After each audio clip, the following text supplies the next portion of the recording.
Hello my beautiful stitchers and welcome back. My name's Emily and this is my YouTube channel, The Simple Stitcher. Today I'm doing a little tutorial on one of the sets of stitches that are in the Chatelaine Mushroom and Fern Mandala. As you know, I've been working on that. You have to excuse the sort of shaky camera work here. I'm just holding it at the moment. I'll attach it to my little clip that I've got when I start stitching. But what I wanted to do is, I know from having done chatelaines or this chatelaine that sometimes understanding the instructions or interpreting what Martina talked about can be really confusing, or I found it confusing, and it can be a little overwhelming.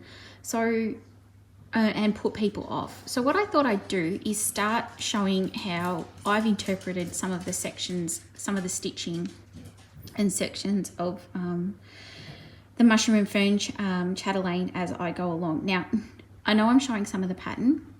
If you can construct a chatelaine from this little bit of information that you're seeing here, then you're a genius, because I actually use two charts. I use this paper chart where I mark it off, and then I use the color chart, and I use the instructions.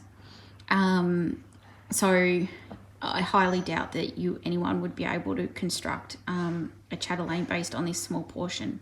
But what I'm going to do is I'm going to show you how I work the tree, the bark section of the Mushroom and Fern mandala, and that's this little section here of the chart. So you can see I've stitched some here. This part here is cross stitch and this part here is satin stitch. So I'm going to continue working this section here so that you can see how it's done. This here is what I've already done. So I'm going to work on this little bit here, and this is some of the section that's already been done. So that's the result that we're going to get to. So I'm just going to pause the video. The other thing, sorry, before I do that, so I just wanted to show you, so how I work on my chatelaines is, as you can see, as I've said, I have the printed copy of the chart, which I highlight and mark off. And then on my iPad, I use GoodNotes, which I got from the suggestion from Teresa Little Stitcher, and she uses GoodNotes, and I have a copy of the PDF on my GoodNotes, and then I expand it and reduce it down, and then you can do all sorts of things, and it's a really easy. I don't want to show you too much of the chart here, but what you can do is you can flick through, and you can then I then will go and check the key for if I need to know what materials are, what I'm using. But you can see on this, it's all color coordinated. So what it means is I use the pattern in combination. So I mark off on the paper pattern, and then I understand what I have to do on the electronic pattern, because it's color coded. So that's why I say that no one would be able to copy the chatelaine from the paper chart that I've just showed you, and even the little bit of the color chart that I've showed you, because it's so complex and her charts are color coded. You can't do it. So anyway, so I'm gonna pause this, and then I'm gonna get into starting to stitch this section here of the log cabin, so you can see how it's done. Not log cabin, tree bark, so you can see how it's done.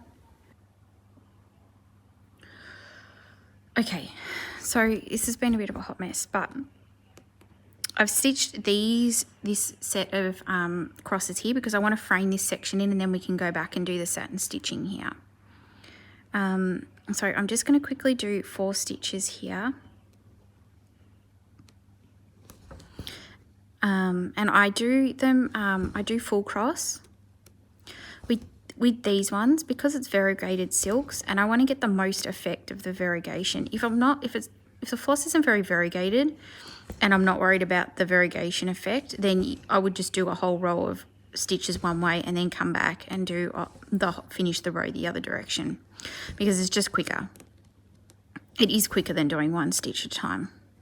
But in this instance, because I really want that variegated effect, which is the whole point of using these silks and this pattern because it's tree bark, I want to put in the full crosses.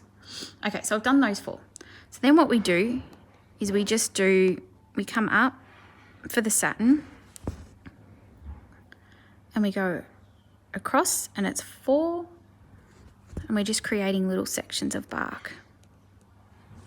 And this is what she's talking about in her chart. That hasn't come out very fat. Got a bit tangled somehow. She does say in the chart instructions that you might want to use 3 strands depending on your fabric choice. And that's one of the things with chatelaines.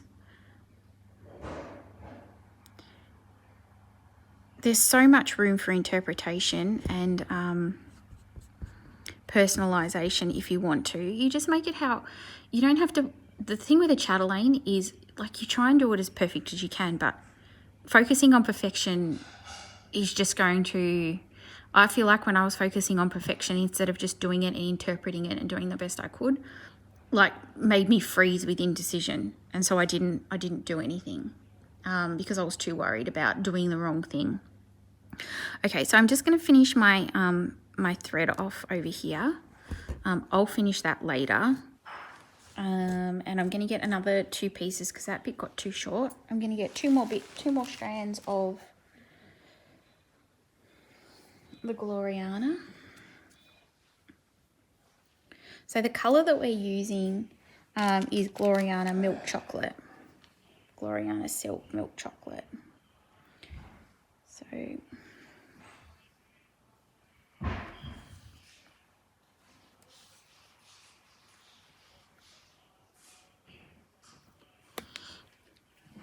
just bear with me while I get a new piece of floss.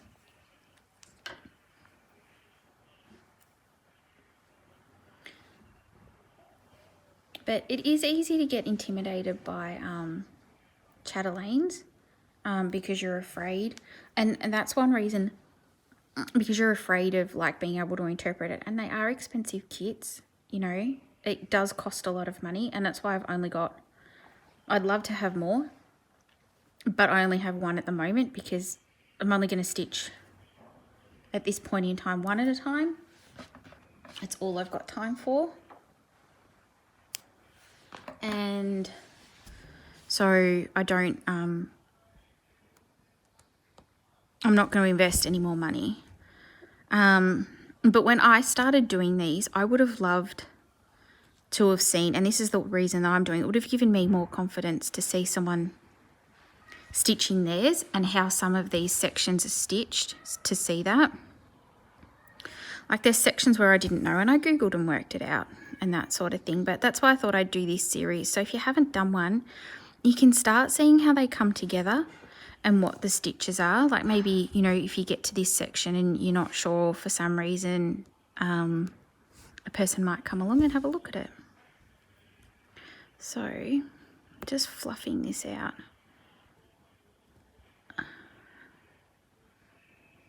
And the way that I do it may or may not be like is potentially not, you know, the perfect way of doing it.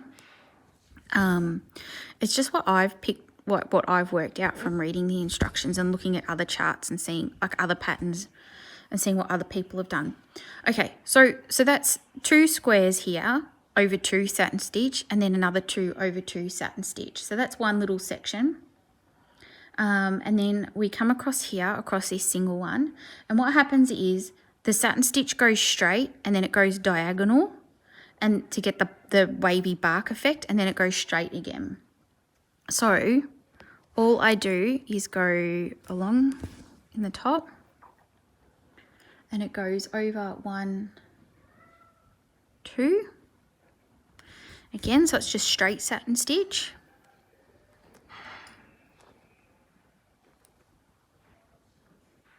I'm actually going to come back and put some satin stitch in here actually, because it's not on the chart. See, that's where the interpreting the chart and just doing what you think looks right is important. So on the chart, I can't see anything which says that you should have another satin stitch here like up there. But if I don't have that, it's going to look a bit gappy for me. So I'll probably go back and I'll just put that stitch in because it just looks more compact and complete to me. So that's where you just do what you think looks right. So I'm doing here.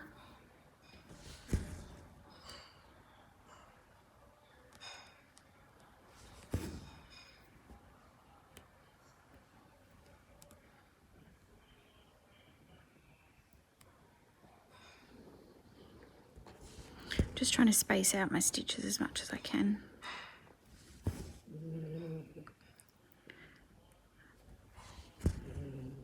Okay, so that's the straight bit. And then the corner bit, so you do it on an angle. So you go, so that's 1/2, and that's another, if you're looking at it as a cross, there's one cross, so that's one cross there. So I've just gone halfway through the first cross and down to the middle, like that. And then I've gone across, I've gone up one. So this is the top of what would be a standard cross over 2, and gone across to what is the top corner of the other cross there, just like that. And then I've gone up to the next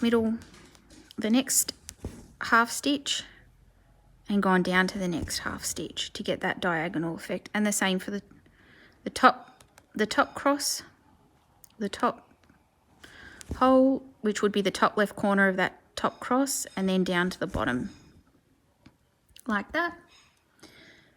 And then you've got one more halfway through, one more little one.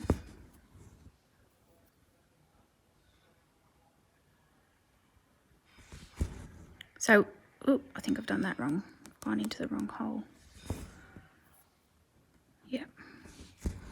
There we go. So we're getting like a wavy sort of effect. And then here it's just straight. So I've gone backwards because I've just come up through that hole, gone down through that hole, so I don't want to come back up through it. Now I'm going to do from the top. It doesn't call for it in the chart, but I don't want a big gap there. So I've gone across the top to get the wavy, to get the satin stitch at the top of that set of stitches.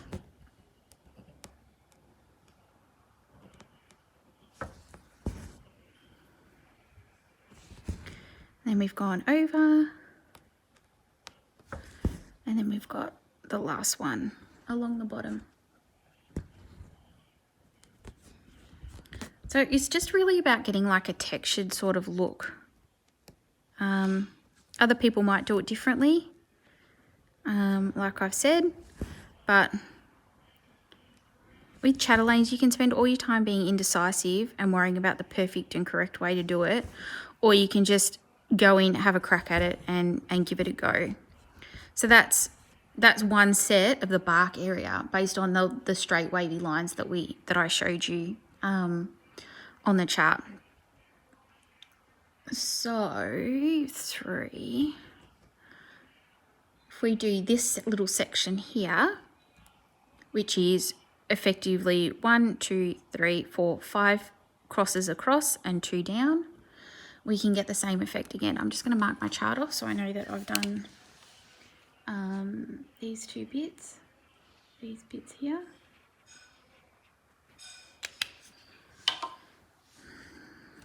So, and I will have to get another piece of floss. So, again, 2 across, 2 crosses across, and we just go down, work our way down, for each half stitch, each thread over each thread.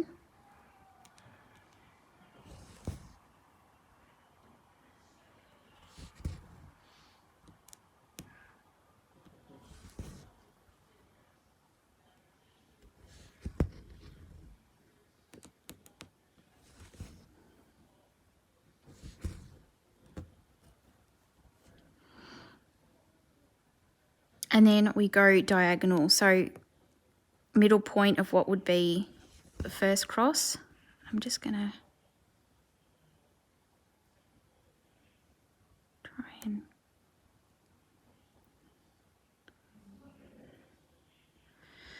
twist it a bit, but anyway, whatever. Okay, and so middle point of the first cross down to that same point. And then we go what would be the top left corner of that if it was a cross, down across, middle point of the cross, what would be the cross stitch above,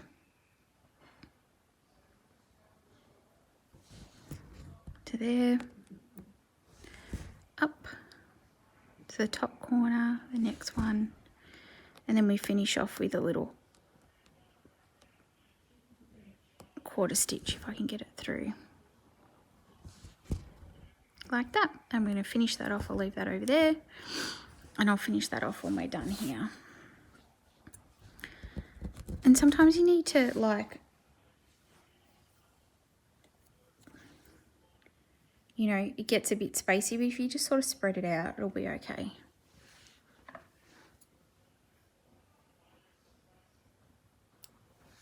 I'm just getting a little bit more thread.